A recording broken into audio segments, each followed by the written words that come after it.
Você está sintonizado no Eleições no Mundo, um especial da TV Senado.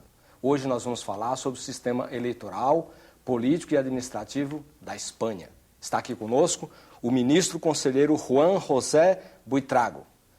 Muito obrigado pela sua aceitação no programa especial da TV Senado. Muito obrigado a vocês e sejam muito bem-vindos à Embaixada da Espanha aqui em Brasília. Como que o senhor definiria para a gente, de uma forma sucinta, como é o sistema político e administrativo da Espanha e o sistema de governo? O sistema político espanhol tem muitas características comunes com o sistema brasileiro. Os dois sistemas são sistemas democráticos, que dependem da vontade dos cidadãos, né? e que se baseiam numa confiança entre o cidadão e as lideranças políticas. Nós temos também eleições, temos divisão de poderes e temos como princípio fundamental o respeito dos direitos humanos dos nossos cidadãos. Claro que há diferenças também, há diferenças importantes entre os dois sistemas políticos derivados da história, da cultura, da idiosincrasia política do povo espanhol, que tem diferenças com o povo brasileiro. A diferença mais importante é que na Espanha o sistema político não é uma república, é uma monarquia democrática, uma monarquia parlamentária. E que o chefe de Estado é um rei e o chefe do governo é eleito pelas eleições gerais. Pela Constituição, qual é o papel do rei? O papel do rei é de representar o Estado espanhol, a continuidade histórica do Estado e de moderar os distintos poderes políticos espanhóis, o poder judiciário, o poder parlamentário e o poder executivo. O rei, sin embargo, não tem poder real. O poder reside no governo e no parlamento. O rei só tem essa capacidade de representação, mas qualquer atividade, qualquer ação do rei tem que estar ratificada pelo governo. Então, sendo o parlamento, tem então um primeiro-ministro. Quem escolhe esse primeiro-ministro? O primeiro-ministro é escolhido pelo parlamento. Nós não temos eleições como aqui em Brasil, não temos eleições presidenciais. Nós elegimos o parlamento, que é bicameral. O parlamento é o Congresso de Deputados e é o Senado. É o Congresso de Deputados quem elege o presidente do governo. Uma vez que as eleições são feitas, se constitui o parlamento e os diferentes candidatos apresentam a sua candidatura ao parlamento. O parlamento apoia um ou outro líder e que é aprovado e proposto ao rei, que nomeia formalmente ao presidente do governo. Nós não temos primeiro-ministro, nós temos presidente do governo. Então, o presidente do governo, naturalmente, a gente imagina, ele deve ser escolhido pelos partidos que fizeram maioria nas cortes. Correto. É isso? Correto. Então, pode haver coligação para fazer a escolha desse primeiro-ministro? Sim. O partido que foi mais votado não tem maioria absoluta. Ele tem que pedir, solicitar apoio aos partidos minoritários para ter essa maioria absoluta. Sin embargo, se não consegue a maioria absoluta no primeiro turno, na primeira volta, pode-se escolher um presidente do governo com uma minoria majoritária, mesmo sem maioria absoluta. E os ministros que vão tocar o poder executivo, como são escolhidos? Os ministros são escolhidos pelo presidente do governo, exclusivamente pelo presidente do governo. O presidente do governo é responsável ante o parlamento, os ministros também têm que prestar contas ao parlamento, mas são escolhidos exclusivamente, escolhidos e demissionados, pelo presidente do governo. Lá você não tem a figura do Estado, vocês têm uma figura chamada comunidades autônomas. Explica para a gente o que é uma comunidade autônoma. Bom, na Espanha nós vivemos um processo muito interessante após a volta da democracia no ano 78, que foi a descentralização do Estado. O Estado franquista, o Estado da ditadura militar, era um Estado muito centralizado e as regiões não tinham praticamente poder.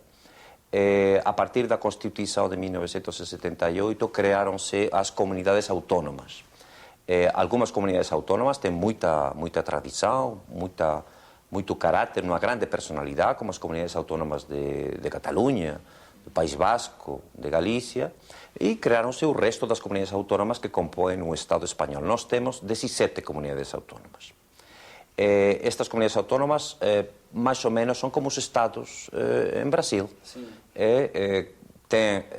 Como chama o administrador dessa comunidade? Governadores?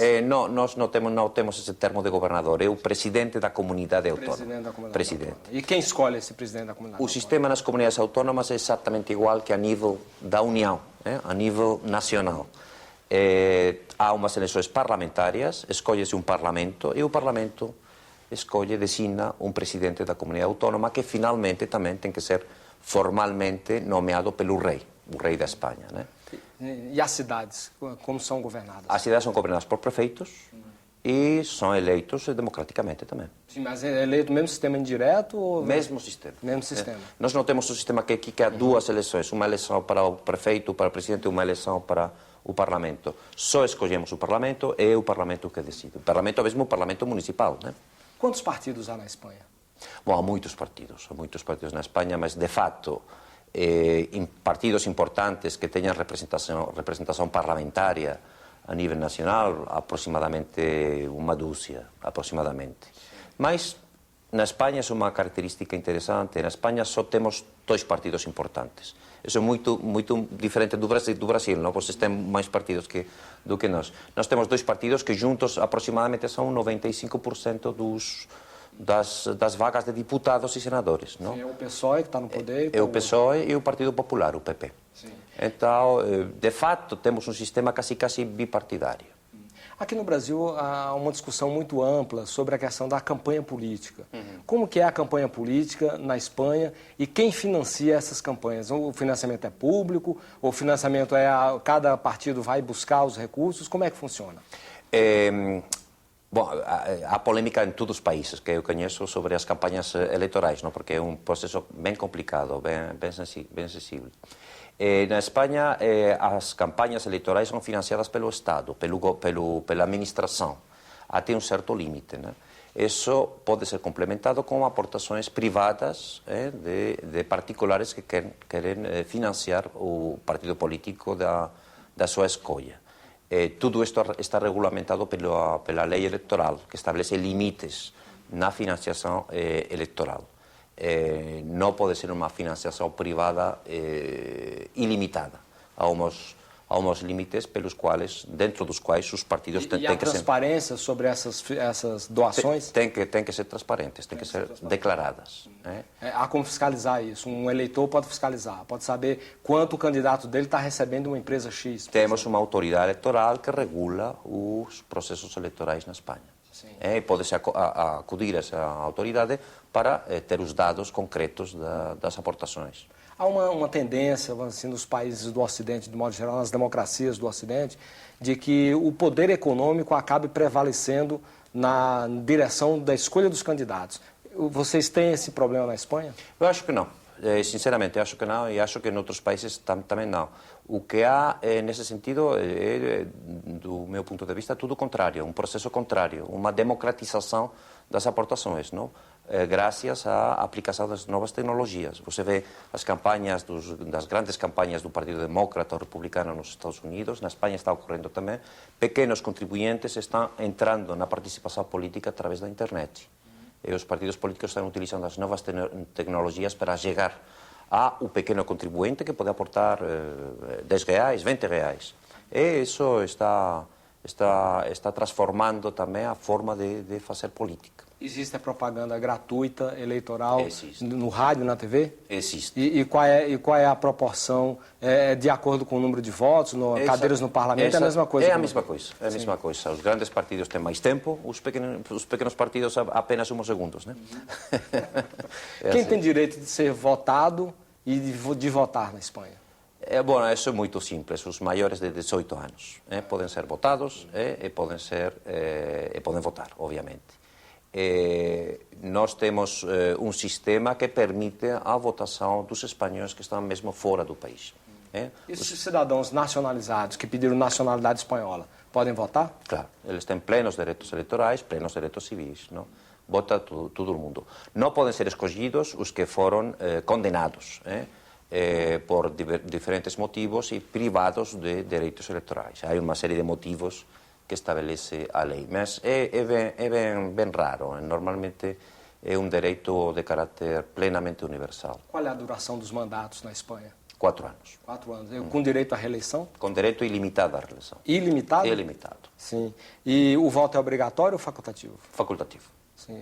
Não existe a figura do voto obrigatório. Não existe a figura do voto obrigatório. O cidadão vota se ele quiser votar. Exatamente. Sim. Eu queria que o senhor explicasse uma questão que está muito na imprensa, no mundo de uma maneira geral, que é a questão do separatismo, movimentos separatistas na Espanha. Como é que o sistema político espanhol tolera ou lida com esse movimento separatistas?